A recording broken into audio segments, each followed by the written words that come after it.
They called them les enfants de l'honte, the children of shame.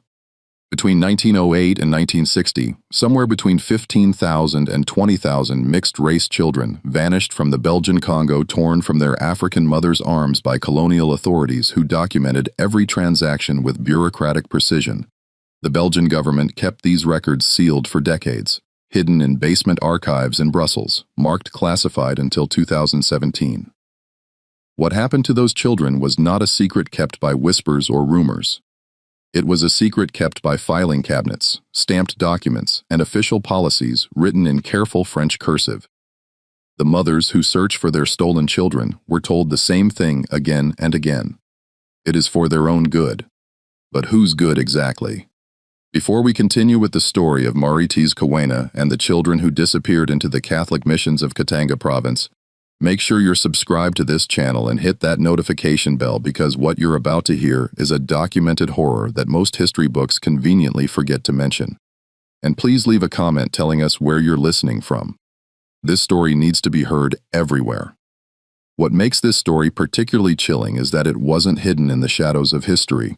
It was written down, approved by committees, and executed with the same efficiency Belgium used to extract rubber and copper from Congolese soil. This wasn't the work of a few rogue individuals.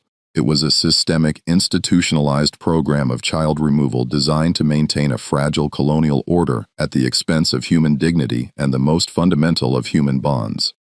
The meticulousness of the record-keeping, the cold, detached language of the decrees, and the unwavering conviction of those who implemented them paint a picture of a horror far more insidious than any act of overt violence.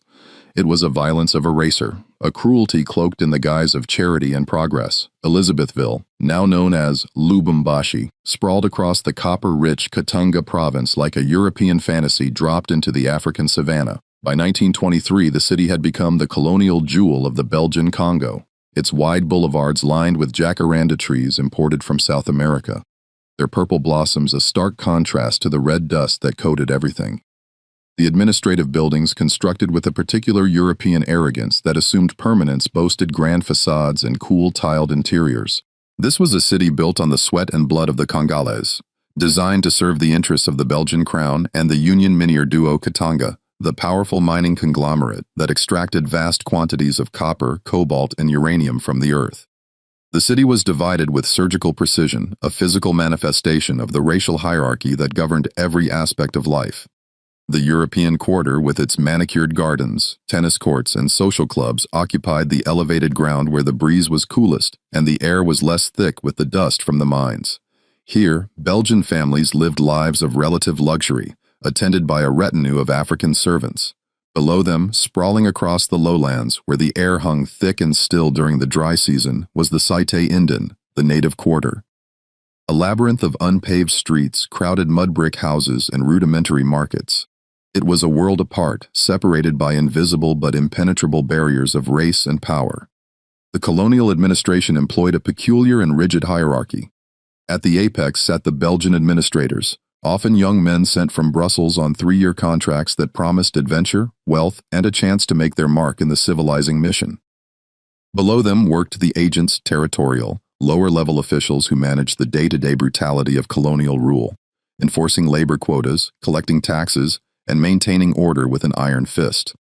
And scattered throughout this system were the Evalu men who had received mission education, spoke French, wore European clothes, and occupied that dangerous middle ground between two worlds that would never fully accept them. They were educated enough to be useful, but never quite European enough to be equal.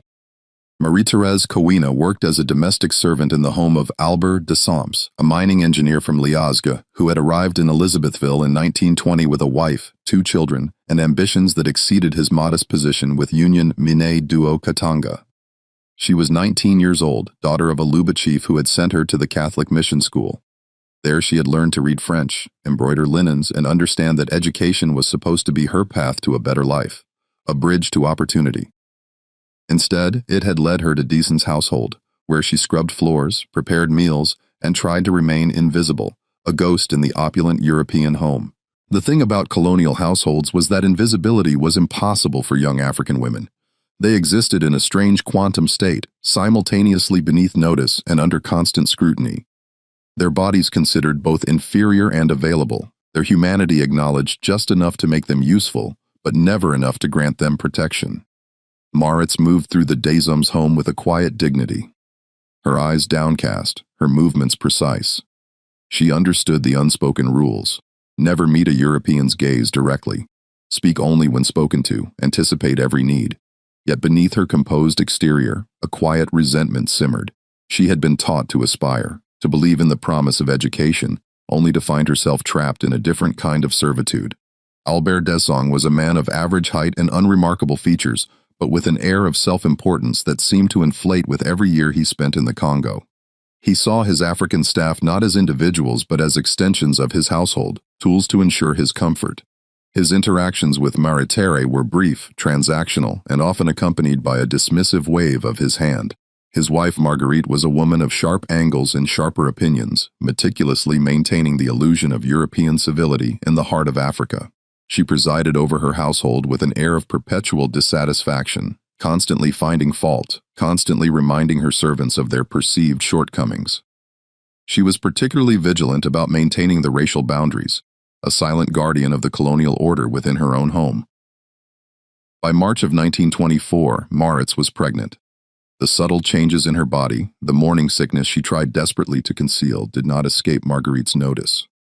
Marguerite Desomps, a woman who prided herself on her observational skills, noticed first, the way women always notice these things, and her reaction was not shock, but cold, calculated fury. Not fury at her husband, of course. That would have required acknowledging what everyone in the European quarter already knew, but never discussed. That Belgian men routinely impregnated their African servants, and that these pregnancies represented not a moral failing, but a logistical problem. To acknowledge Albert's culpability would be to disrupt the carefully constructed facade of European moral superiority. It was easier and far more convenient to blame the African woman, to frame her as the temptress, the instigator, the source of the problem.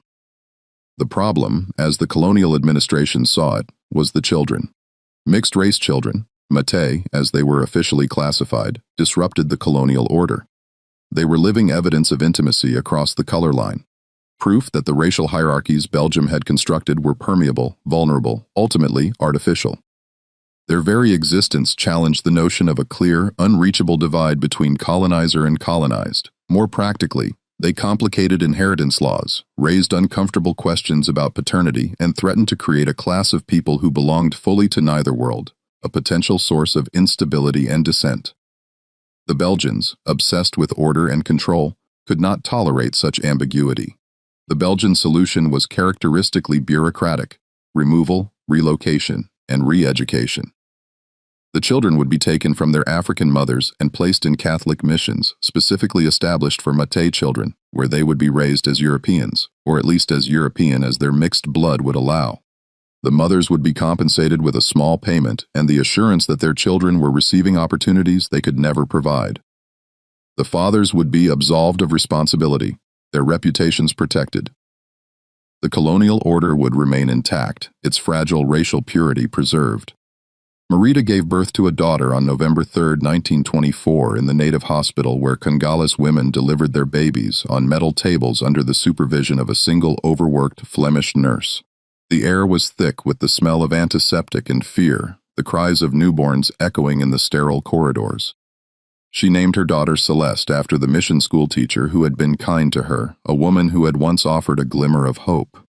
For 3 months she kept the baby hidden in the servants' quarters behind the dish house, a small cramped room with a single window overlooking the dusty backyard. She nursed her in the dark hours before dawn, her heart a constant drum of anxiety, singing lubber lullabies in whispers, trying to imprint every detail of her daughter's tiny face onto her memory. But you cannot hide a baby forever, especially not in a colonial city where every African's movements were monitored, documented, and controlled. The network of informants, the casual surveillance by European employers, the constant pressure to conform to colonial expectations all conspired against Maritz. The whispers began, the subtle glances, the questions from other servants. It was only a matter of time before the problem of Celeste would be officially addressed. The men came on a Tuesday morning in February 1925 when the jacaranda trees were blooming, their purple petals littering the red earth, and the air smelled like copper dust from the distant mines. The sun was already high, beating down with an oppressive intensity that promised a long, hot day. There were three of them. Father Gustave Lair from the Mission de San Josef, a territorial agent named Pieta Vandenberg, and a Congolese policeman whose name Maritz never learned, but whose face she would remember for the rest of her life. Young, perhaps 25, his expression carefully neutral as he stood behind the two white men, a silent, imposing shadow. They had papers. Father Lair, a gaunt man with thin lips and eyes that seemed to hold a perpetual judgment, held them carefully, as if the documents themselves were sacred objects imbued with divine authority. He explained in slow, deliberate French, his voice devoid of warmth, that Celeste had been classified as a Métis child under Colonial Decree 1523 of 1920.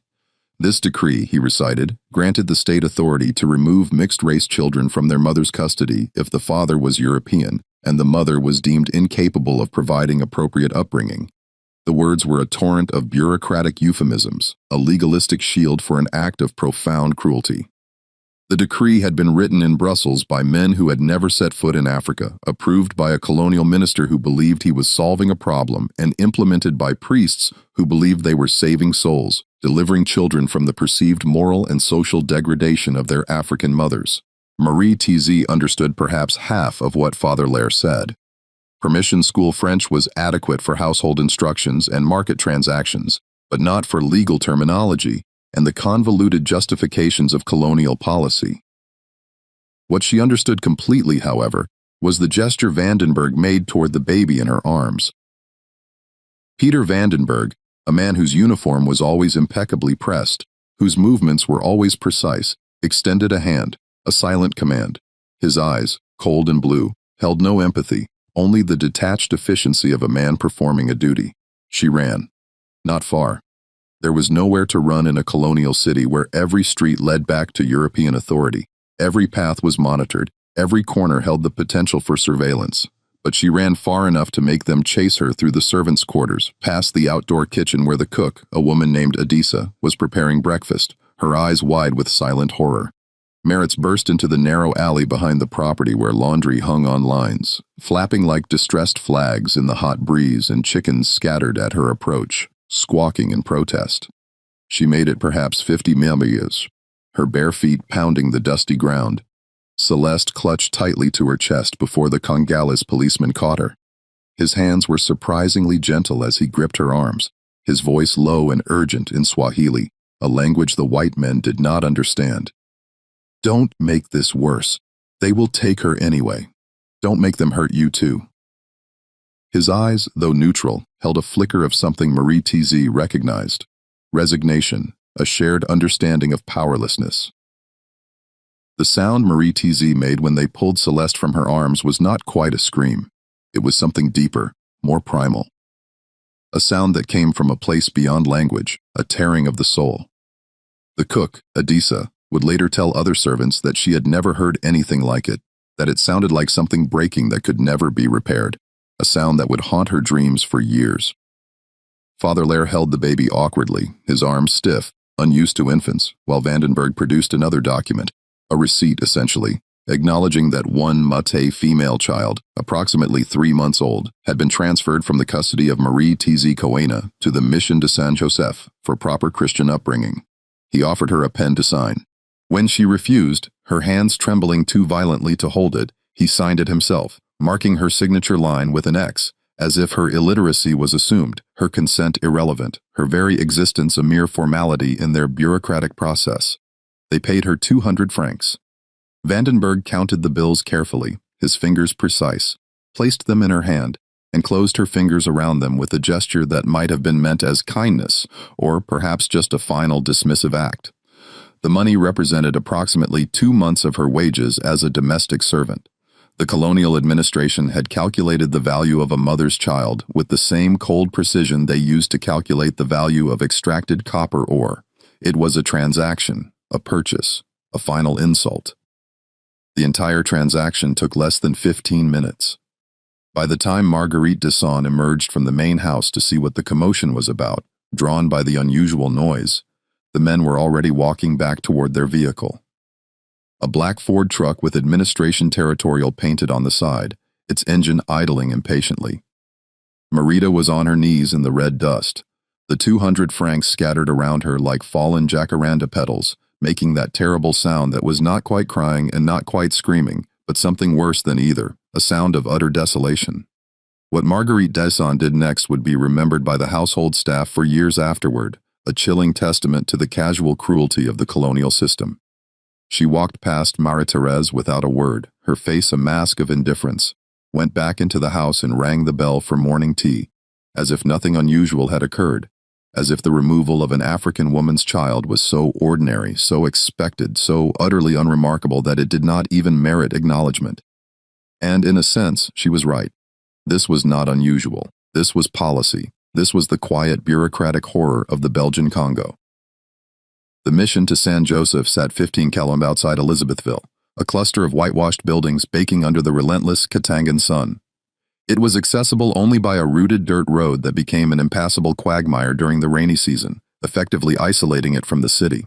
The mission had been established in 1922 specifically to house Maté children funded by a combination of colonial government subsidies and donations from Belgian Catholic organizations that believed they were supporting civilizing work in darkest Africa. By 1925, it housed 43 children ranging in age from infants to 12-year-olds, all of them light-skinned enough to mark them as mixed race. All of them separated from their mothers under the authority of Colonial Decree 1523. The children were given new names. Celeste Kina became Celeste Deason. The father's surnames were used whether the fathers acknowledged paternity or not. A perverse form of recognition. Her birth records were amended to list her place of birth as the mission itself, as if she had materialized there spontaneously without a mother, without a history, without a past that connected her to the Congolese world her mother inhabited. It was a systematic erasure, a bureaucratic act of cultural genocide. Father L. Clerc ran the mission with the rigid discipline of a man who believed that African blood was a contamination that could be diluted through education, prayer, and strict adherence to European customs. He saw himself as a shepherd, guiding lost lambs to salvation, purifying them of their primitive heritage. The children spoke only French. Congolese languages were forbidden, punished with hours of kneeling on dried corn kernels in the chapel, a painful reminder of their savage tongues. They ate with forks and knives, wore shoes, even in the brutal heat, learned Belgian history and Catholic catechism, and were taught that their mothers had given them up willingly out of love because they wanted their children to have better lives, to escape the poverty and ignorance of their native villages. It was a narrative carefully constructed to sever the most fundamental of human bonds. Some of the older children remembered their mothers. They whispered about them at night in the dormitories, sharing fragmented memories of lullabies and smells and the feeling of being held. These memories, precious and fragile, were often accompanied by guilt, for they were taught that to remember their African past was to betray the mission's efforts to civilize them. But the younger ones, the ones taken as infants like Celeste, grew up believing the mission was their only home, the priests and nuns their only family. Belgium, a distant motherland they had never seen, but were taught to revere as the source of all good. Their identities were forged in a vacuum, disconnected from their true origins. Marie TZ tried to visit. The first time she walked the 15 kilometers in the early morning, her feet already aching, arriving at the mission gates as the sun was climbing toward its zenith, casting long, distorted shadows. A Flemish nun named Sister Margarita, a stern woman with a perpetually disapproving expression, met her at the entrance. The mission was surrounded by a high wall topped with broken glass, ostensibly to keep wild animals out, but functionally to keep the children in and unauthorized visitors away. Sister Margareta explained in the patient, condescending tone one uses with children, or the simple-minded, that visits from biological mothers were not permitted. The children were adjusting to their new lives. Contact with their past would only confuse them, make the transition more difficult. It was better this way, cleaner, more efficient. Mars came back the next week and the week after that. Each time she was turned away, the same polite but firm refusal, the same cold logic. On her fourth visit, Father Léon himself came to the gate. He was less patient than Sister Margarita, his French clipped and cold, his eyes narrowed with irritation. He informed her that if she continued to disturb the mission, he would report her to the territorial administration for harassment. There were laws about this sort of thing. She could be arrested, fined, possibly imprisoned. Did she understand? She understood. She understood the threat, the power imbalance, the futility of her pleas.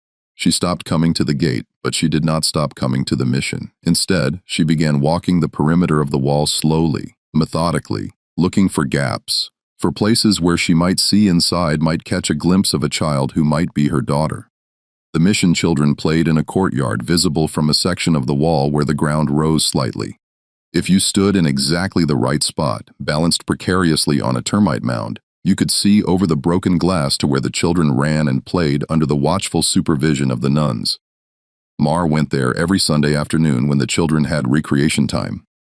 She watched them for hours, her heart a raw wound, trying to identify Celeste among the light-skinned children in identical white dresses. But infant faces change quickly, and she had only had 3 months to memorize her daughter's features. After a while, she could not be certain which child was hers. Maybe the girl with the round face, maybe the one who laughed loudly, maybe none of them. Maybe Celeste had been transferred to another mission. There were several scattered across the colony, all serving the same purpose, all part of the same vast dehumanizing system. Other mothers came too. Maritz was not alone in her vigil.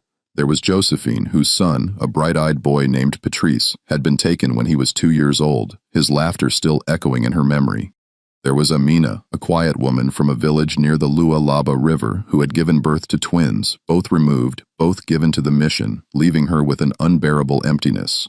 There was Beatrice, who had worked for a Belgian doctor and had been dismissed immediately after her daughter, a spirited girl named Sylvie, was taken, left without employment, without references, without recourse. They stood together on that termite mound, these women who had been deemed unfit to raise their own children, their faces etched with a shared grief, and they watched the mission courtyard like it was a window into a world they were no longer permitted to enter, a world that had stolen their futures. The colonial administration did not see this as cruelty. They saw it as progress. In Brussels, officials wrote reports about the Mate program, praising its efficiency, its humanitarian goals, its success in preventing the formation of a problematic mixed-race underclass. The children were being saved from lives of poverty and confusion.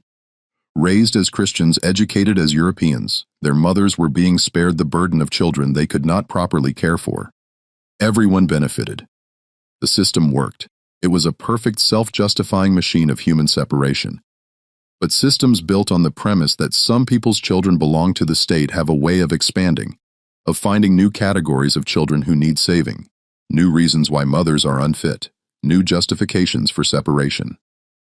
By 1930, the mission to St. Joseph housed over 100 children.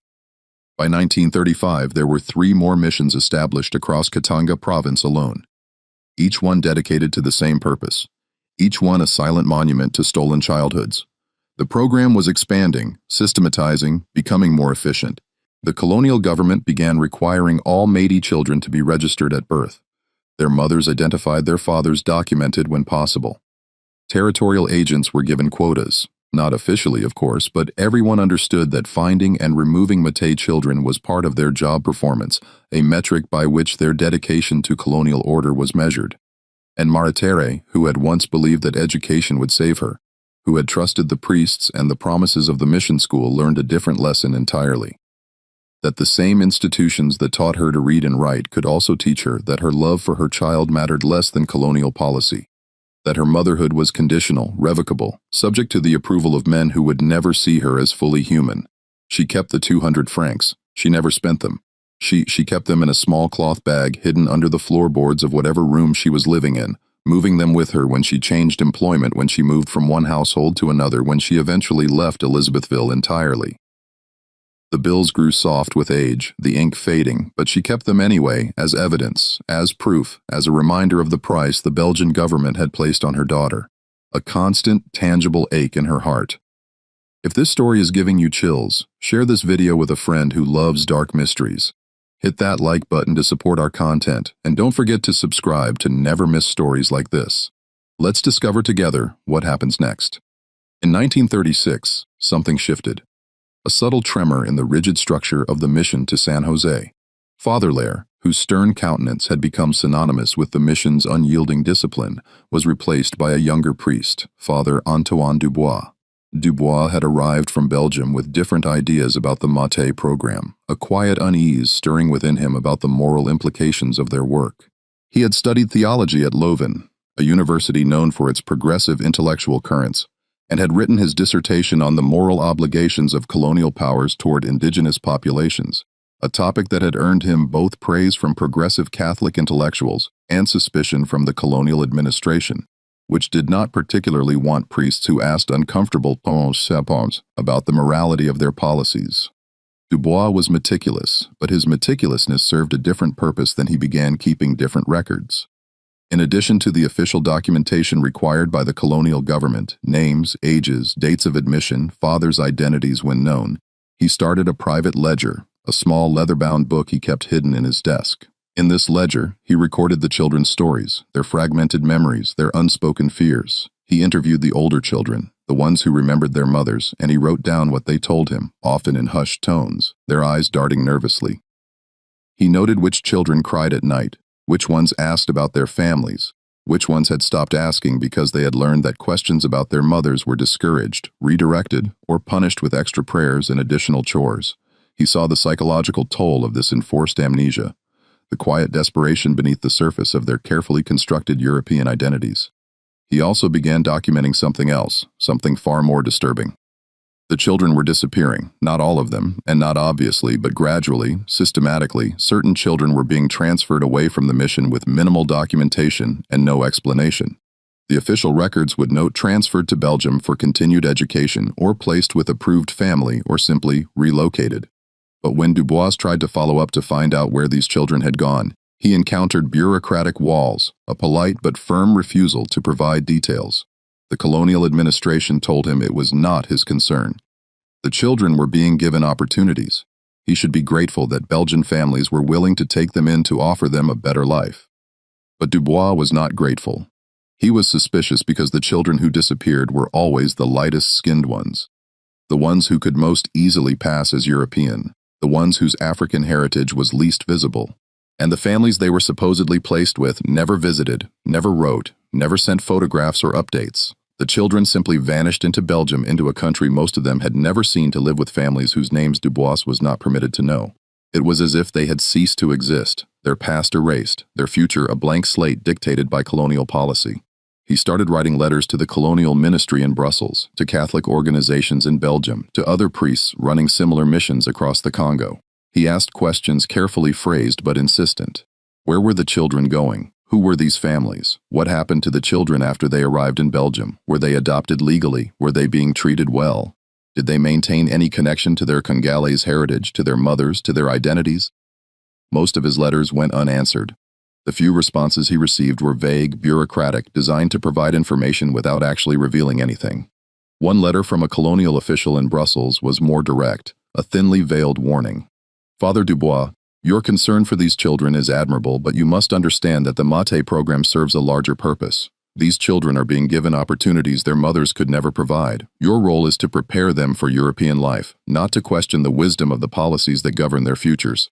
I trust you will focus on your duties and leave administrative matters to those qualified to handle them.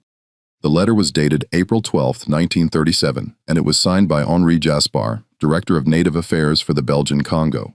Dubois kept it in his private ledger along with all the other documentation he was accumulating, a growing archive of evidence that something deeply wrong was happening, even if he could not yet articulate exactly what it was or the full extent of its horror. Meanwhile, Marie TZ had not given up. She had left the Duchamp household in 1926, unable to continue working in the place where her daughter had been taken. The memories too painful, too raw. She found employment with other European families, moving through a series of positions always dismissed after a few months or a year when her employers grew tired of her silence, her sadness, her inability to perform cheerfulness.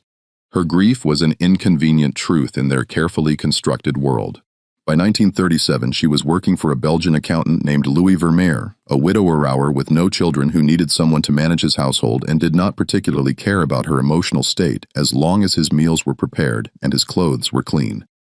Vermeer was different from the other Belgians Maritaras had worked for. He was older, perhaps 60, his face lined with years spent under the African sun, and he had lived in the Congo for over 20 years. He spoke Swahili fluently, treated his Congolese employees with a brusque respect that was unusual among Europeans, and kept to himself, spending his evenings reading or working on the accounting ledgers he brought home from the mining company where he worked. He was a man of numbers, of facts, of quiet observation. He noticed that Maritz went out every Sunday afternoon, always in the same direction, always returning after dark, her face a little more drawn, a little more tired. He never asked where she went, but one Sunday in June, 1937, a quiet curiosity overriding his usual reserve, he followed her. He watched her walk to the mission wall, her figure small against the vastness of the landscape, climb onto the termite mound, and stand there for hours, a silent sentinel, watching the children play in the courtyard. He saw the other women who joined her, saw how they stood together in silence, a community of shared sorrow, saw how they left when the sun began to set, walking back toward the city in a loose group, their faces carefully blank, their grief a private burden. The next morning, over breakfast, Vimer asked Maritz a single question, his voice low, devoid of judgment. "Which one is yours?"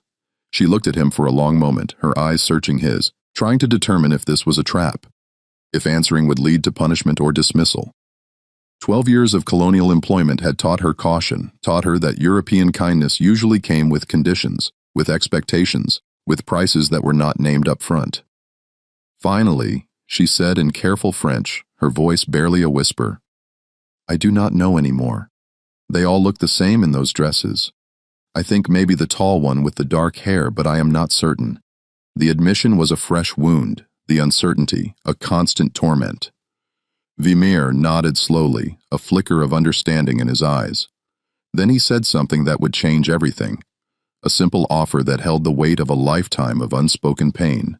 "I know someone at the Colonial Archives. If you want, I can find out what happened to your daughter, where she is, if she is still at the mission, or if she was sent somewhere else." It was a lifeline offered unexpectedly in a world that had offered her only despair. Marie-Thérèse, despite her ingrained distrust, knew that this might be her only chance to find out what had happened to Celeste. So she nodded once, a single decisive movement, and said, "Yes, please." It took Vermeer 3 weeks to get the information. His contact at the Colonial Archives was a Flemish clerk named Dice, a nervous, bespectacled man who owed him favors. Veer had helped him navigate some complicated financial issues involving property inheritance, a discreet service that had earned him a quiet loyalty. Dice was willing to bend the rules about accessing confidential files, his fear of Vermeer's displeasure outweighing his fear of colonial authority. He found Celeste's records, meticulously copied them by hand, and passed them to Veer in an envelope marked personal correspondence, a flimsy disguise for a devastating truth. What Vermeer read in those documents made him physically ill. Celeste Deamp, born November 3, 1924, admitted to Mission de San Josef, February 17, 1925, had been transferred to Belgium on August 4, 1932 at age 7. The transfer documents listed her destination as Orphelinat-sur Bruges and noted that she had been placed there under the Maté Repatriation Program, an initiative designed to relocate light-skinned mixed-race children to Belgium, where they could be fully integrated into European society. The language was chillingly clinical, devoid of any human emotion. But there was more. Attached to the transfer documents was a medical assessment dated July 1932 that classified Celeste as suitable for European placement due to minimal negroid features. The assessment included precise measurements, skull circumference, nose width, skin tone compared to a standardized color chart, and concluded that she could pass as European with appropriate training and documentation. It was a scientific justification for racial engineering, a cold, calculated analysis of her physical attributes to determine her suitability for Eurasia. The documentation also included a new birth certificate issued by the Belgian colonial government that listed Celeste's birthplace as Bruges, Belgium, and her parents as unknown. Her entire Congolese identity had been erased, replaced with a fiction that would allow her to live in Belgium without the stigma of African heritage. She had been, in the chilling language of the documents, whitened. Her past had been meticulously scrubbed away, her origins rewritten, her very existence redefined by the stroke of a pen. Vermeer showed the papers to Marie-Thérèse. She could not read all of the French. The medical terminology was beyond her, a complex web of scientific racism. But she understood enough. Her daughter had been taken to Belgium, given a false identity, and placed in an orphanage where she would be raised believing she was fully European with no knowledge of her mother, her heritage, or her true origins. The truth, when it finally came, was a new kind of agony. "Can I get her back?" Marie-Thérèse asked, her voice steady, a testament to her profound resilience. But her hands shook uncontrollably as she held the papers, the flimsy sheets of paper holding the fate of her child. Vermeer did not answer immediately. He was a practical man, an accountant, someone who understood systems and how they worked, and he knew the brutal logic of the colonial machine. Finally, he said, his voice heavy with regret, "No, not legally. According to these documents, Celeste Dion does not exist anymore. The girl in Bruges is a different person with different papers. And even if you could prove she was your daughter, the colonial government would never allow a Congolese woman to reclaim a child who has been successfully integrated into European society. It would undermine the entire program, expose the lie at its heart. Then what can I do?" Her voice was a desperate plea, a mother's cry against an insurmountable wall. Vermeer thought about this for a long time, his gaze fixed on the dusty street outside. Then he said, his voice quiet but firm, "You can tell people what happened. You can make sure this is not forgotten. You can find the other mothers and document their stories. You can create a record that cannot be erased, a truth that cannot be denied." It was not the answer Mars wanted, not the reunion she craved, but it was the only answer that was true, the only path to a different kind of justice. So she began to do exactly that. She sought out the other women who stood at the mission wall every Sunday, their silent vigil now imbued with a new, urgent purpose. She asked them to tell her their stories, when their children were taken, by whom, under what circumstances. She could not write well enough to record everything herself. So Vermeer helped her, taking dictation in the evenings after dinner, filling notebook after notebook with testimonies from women who had been told their grief did not matter. Their motherhood was conditional. Their children belonged to the state. Each story was a fresh wound, a testament to the pervasive cruelty of the system. By 1938, they had documented over 60 cases. 60 women whose children had been taken under Colonial Decree 1523. 60 children who had been removed, renamed, relocated, erased. And these were just the cases they knew about. Just the women in Elizabethville who were willing to talk, who had found the courage to share their pain. Across the entire Congo, the number was certainly higher. Hundreds, possibly thousands of children removed from their mothers in the name of colonial order and Christian charity. Father Dubois heard about what Marie-Thérèse and Vermeer were doing. He reached out through intermediaries. It would not have been appropriate for a Catholic priest to be seen meeting privately with a Congolese woman. Such a transgression would invite immediate suspicion, and eventually they arranged a meeting at Vermeer's house under the cloak of darkness. Dubois brought his private ledger, his meticulous documentation of the children who had disappeared from the mission. Marie-Thérèse brought her notebooks of testimonies filled with the raw, unfiltered voices of grieving mothers. They compared records, cross-referenced names and dates, and realized they were documenting the same system from different angles. Two separate streams of evidence converging into a single horrifying truth. "This is not just happening at my mission," Dubois said, his voice tight with a mixture of anger and despair. "This is policy. This is organized. This is happening across the entire colony, and it has been happening for years. It is a deliberate act of the state." "Can you stop it?" Marie-Thérèse asked, her eyes fixed on his, a desperate hope flickering within her. Dubois looked at her with an expression that was equal parts shame and helplessness. "I am one priest. The colonial government does not answer to me. The church hierarchy supports the Mate program. They see it as missionary work, as saving souls, as a noble endeavor. If I speak out too loudly, I will be removed and replaced with someone who will not ask questions, someone who will simply follow orders. Then what good are you?" The words came out harsher than Marita's intended, a raw accusation, but she did not take them back. It was a question that echoed in the silent room, a challenge to his moral authority. Dubois did not have an answer. What good was he? What good was any of them trapped in a system designed to separate mothers from children, to erase identities, to serve a colonial order that valued racial purity over human bonds, bureaucratic efficiency over human suffering? But Vermeer, the practical accountant, had an idea, a cold, calculated strategy. "We document everything, every case we can find, every child removed, every mother who lost a child. We create a record so complete, so detailed that it cannot be ignored or denied, and we send copies to Belgium, to newspapers, to Catholic organizations, to politicians who might care. We make this public. We force them to confront their own policies." It was a dangerous plan. Criticizing colonial policy could result in arrest, deportation, or worse. The colonial administration did not tolerate dissent, especially from Europeans who dared to side with the colonized, but it was also the only plan they had, the only weapon they possessed against the vast, impersonal machinery of the state. So they continued their work quietly, carefully accumulating evidence of a program that was legal, documented, approved by the highest levels of Belgian colonial administration, and profoundly, irredeemably cruel. The notebooks grew thicker, the testimonies more numerous. Each page a testament to a stolen life, a broken heart. Just when we thought we'd seen it all, the horror in Katanga province intensifies. If this story is giving you chills, share this video with a friend who loves dark mysteries. Hit that like button to support our content, and don't forget to subscribe to never miss stories like this. Let's discover together what happens next. In March 1939, as the shadows of war began to lengthen across Europe, Vermeer sent a package to Brussels. It was a thick, heavy parcel containing copies of all the documentation they had gathered.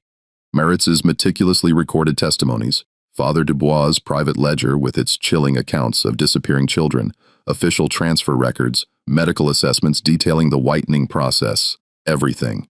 He sent it to a journalist named Paul-Henri Spark, who worked for Louis, a major Belgian newspaper, and who had a reputation for investigating colonial abuses, albeit cautiously. The package included a cover letter carefully worded by Vermeer explaining the Maté program, the scale of child removals, and the systematic erasure of Congolese identities, presenting it as a matter of grave public interest and moral concern. Spark received the package in April. He was a seasoned journalist accustomed to the complexities and sensitivities of colonial affairs, but even he was taken aback by the sheer volume and chilling detail of the documentation. He read through the reports, verified what he could through his own discreet sources within the colonial administration, and began writing an exposé, a damning indictment of a policy cloaked in benevolence. But before he could publish, before the truth could reach the Belgian public, he received a visit from two impeccably dressed men who identified themselves as representatives of the Ministry of Colonies. They were polite but firm, their voices low and measured, their message unmistakable. Publishing the story, they explained, would be unwise. It would damage Belgium's international reputation, already fragile in the face of growing anti-colonial sentiment. It would undermine colonial authority, potentially inciting unrest in the Congo at a time when global stability was paramount. Surely Mousy Spark, a man of such intelligence and patriotism, understood the delicate nature of colonial governance. Surely he could see that this was not a story that served the public interest, but rather threatened the very fabric of the Belgian Empire. Spark was a good journalist, committed to truth, but he was also a pragmatic one, acutely aware of the power wielded by the state. He did not publish the story. Instead, he filed the documentation away, marking it sensitive material hold for future consideration. The exposé, the culmination of so much pain and so much effort, would remain unpublished for another 78 years, gathering dust in a forgotten archive, a testament to the power of official suppression. In Elizabethville, the consequences were more immediate and devastating. In June 1939, Father Dubois was abruptly transferred to a remote mission in Equator Province over 1,000 kilometers away, deep in the dense rainforest where he would spend the rest of his career ministering to a small village with no Maté children and no access to colonial archives. It was a clear message, a punishment for his inconvenient curiosity. His private ledger, the meticulous record of stolen lives, disappeared during the transfer. Confiscated, he assumed, though no one ever officially acknowledged taking it. Its contents absorbed into the vast silent machinery of the state. Veer was not arrested, but his contract with the mining company was not renewed. He was given 3 months to settle his affairs and return to Belgium, his usefulness to the colonial project having expired. He offered to take Marie Terres with him to help her search for Celeste in Bruges, a desperate last-ditch effort, but they both knew it was impossible.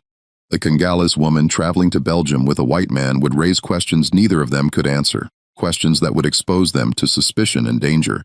And even if she made it to Bruges, even if she found the orphanage, what then?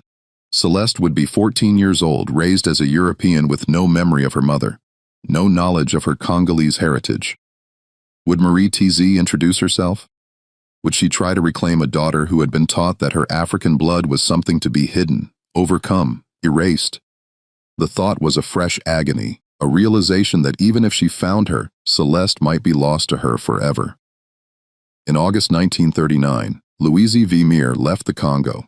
He gave Maritz all the documentation they had gathered, the notebooks filled with testimonies, the copies of official records along with enough money to live on for several months. He promised to continue searching for information about Celeste from Belgium to send word if he learned anything. He kept that promise, writing letters to Mars for the next 3 years. His neat, precise handwriting, a small comfort in her desolate world until the war made communication impossible, and his letters stopped coming. Maritz never saw him again. She never learned what happened to him, whether he survived the war, whether he continued his search, whether he ever thought about the Congolese woman who had trusted him with her story. But she kept the documentation, adding to it over the years, finding new mothers, recording new testimonies, maintaining a record of what had been done to them and their children, a quiet act of defiance against a system that sought to erase their pain. The Maté program continued throughout World War II and into the 1950s, largely uninterrupted by the global conflict. The mission to San Josef expanded, housing over 200 children by 1950. Other missions were established across the Congo, all serving the same purpose, all part of the same vast dehumanizing enterprise. The colonial government refined its procedures, making the removal process more efficient, more systematic, more difficult to resist. By the time the Congo gained independence in 1960, an estimated 15,000 to 20,000 mixed-race children had been removed from their mothers and either placed in missions or transferred to Belgium, their lives irrevocably altered by the policies of a distant colonial power. The program ended not because of moral awakening or public outcry, but because the Congo became independent and the Belgian colonial administration lost its authority to remove children. The missions were gradually closed or transferred to Congolese control. The children who remained were released, sent back to communities that often did not know what to do with them. Young adults who had been raised as Europeans in an African country that was now trying to define its own identity without colonial interference. Many struggled to adapt, caught between two worlds belonging fully to neither. Many of the children who had been sent to Belgium never learned their true origins. They grew up believing they were orphans or that their parents had died or that they had been abandoned. Some discovered the truth later through documents found after adoptive parents died, through DNA tests, through chance encounters with relatives who recognized family resemblances, a sudden shocking revelation of a hidden past. But many never knew. They lived their entire lives as Europeans, never knowing they had mothers who had searched for them, who had stood outside mission walls, hoping for glimpses, who had kept 200 franc notes as evidence of what had been taken from them. Their hearts forever broken by a truth they could not speak. Marie Tz Kawina died in 1973 in Lubumbashi, the city that had once been called Elizabethville. She was 68 years old, her body worn by a lifetime of labor and grief, her spirit marked by an unyielding sorrow. She never saw Celeste again. She never learned what happened to her daughter after the orphanage in Bruges, whether she was adopted, whether she married, whether she had children of her own. The documentation Maritere had spent decades compiling was found in her room after her death. Notebooks filled with testimonies, copies of colonial records, letters from Vermeer, and a small cloth bag containing 200 francs in bills, so old and worn they were barely legible. A tangible relic of her enduring pain. Her niece, who inherited her belongings, did not know what to do with the notebooks. They were written in French, which the niece could not read fluently, and they documented events that seemed impossibly distant, part of a colonial past that the newly independent Congo was trying desperately to forget to move beyond. So she stored them in a trunk where they remained for another 40 years, silent witnesses to a forgotten tragedy until 2013, when a Congolese historian researching colonial-era child removal programs learned about their existence and arranged to have them digitized and archived, finally bringing Marie Tere's quiet resistance into the light. Those notebooks, along with Father Dubois' ledger, which had not been destroyed but had been filed away in church archives in Belgium, a testament to the church's own complicity and the documentation Vermeer had sent to Paul Henri Spuck, eventually formed the basis for a 2017 Belgian government report on the Maté program. The report acknowledged that between 1908 and 1960, thousands of mixed-race children had been forcibly removed from their Congolese mothers under colonial policies that prioritized racial classification over family bonds. The report used careful language, regrettable practices, policies that did not meet contemporary human rights standards, actions taken with good intentions but problematic outcomes. It was an official acknowledgement carefully couched of a profound injustice. In 2019, the Belgian government issued a formal apology to the Maté children and their mothers. Prime Minister Charles Michel stood in the Belgian parliament and acknowledged that what had been done was wrong, that the removals constituted a violation of human rights, that the mothers who lost their children deserved recognition, and the children who were taken deserved to know their true origins. It was a historic moment covered by international media, praised by human rights organizations, a long overdue reckoning with a dark chapter of history. But apologies do not return stolen children. They do not restore lost years, repair broken bonds, or undo the trauma of separation. They do not bring back Marita Kawana, who died never knowing what happened to her daughter. They do not help Celeste Dez if she is still alive, if she ever learned her real name, if she ever discovered that her mother did not give her up willingly, but had her torn away by men with papers and policies, and the absolute certainty that they were doing the right thing. The scars of that separation, the wounds of that erasure run deep across generations, across continents. The Mate program was not a secret conspiracy. It was not hidden in shadows or carried out by rogue officials. It was official policy documented in government records, approved by colonial ministers, implemented by priests and territorial agents who believed they were serving a greater good, a civilizing mission.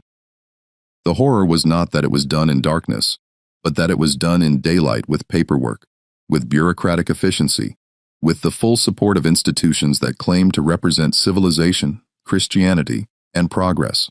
It was a system that dehumanized with a smile, that inflicted pain with a pen, that destroyed families with the cold logic of administrative procedure. And that perhaps is the most disturbing part of this story. Not that it happened, but that it was legal. Not that children were taken, but that their removal was considered proper, appropriate, necessary. Not that mothers grieved, but that their grief was dismissed as ignorance, their love deemed insufficient, their motherhood revocable by men who never had to look them in the eyes while signing the papers that erased their children from their lives.